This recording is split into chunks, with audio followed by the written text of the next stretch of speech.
సేవించుడి. ఏం చేయాలి మనం? కొంతమంది దేవుడు వాక్యం వినడానికి వస్తారు కానండి, మీరేమనుకున్నట్టు మాట చెప్తారు. వాక్యం వినేటప్పుడే ఫేస్బుక్ ఆన్ చేస్తారు, వాక్యం వినేటప్పుడే వాట్సాప్ ఆన్ చేస్తారు, వాక్యం వినేటప్పుడే మెసేజ్లు పెడతా ఉంటారు. వేటిని చేపిస్తున్నావు నువ్వు? దేవుని మందిరానికి ఆయన సేవించుడంటే ఆయన వాక్యాన్ని పరిపూర్ణంగా వినడానికి రావాలి. ఆ వాక్యం నేను ఏం చేస్తుందో తెలుసా? దేవుని వాక్యం చెప్తుంది ఒకసారి, నీ వాక్యమే నా పాదములకు దీపం. నీ వాక్యం నా బాధలలో, నా శ్రమలలో, నా దుఃఖములో నన్ను ఆదరించేది నీ వాక్యం. వాక్యం వింటేనే ధైర్యంగా ఉంటామండి. వాక్యం వింటేనే, ఆ వాక్యాన్ని స్నేహిస్తేనే, ఆ వాక్యంతో సహవాసం చేస్తేనే మనం ఎలా ఉంటాం తెలుసా?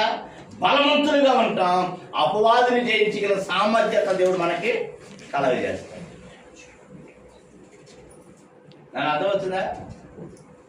ఆయన సేవించుడి. సేవించాలంటే ఒక మాట చెప్తే, మనల్ని అధికంగా ప్రేమించేవాడు ఉన్నారనుకోండి.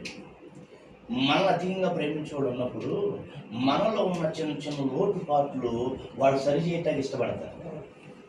అవునా కదండి? చిన్న చిన్న లోటుపాట్లు. ఒక్కోసారి అన్న వచ్చేవాడు, నా పరిస్థితులను బట్టి అన్న మాట్లాడు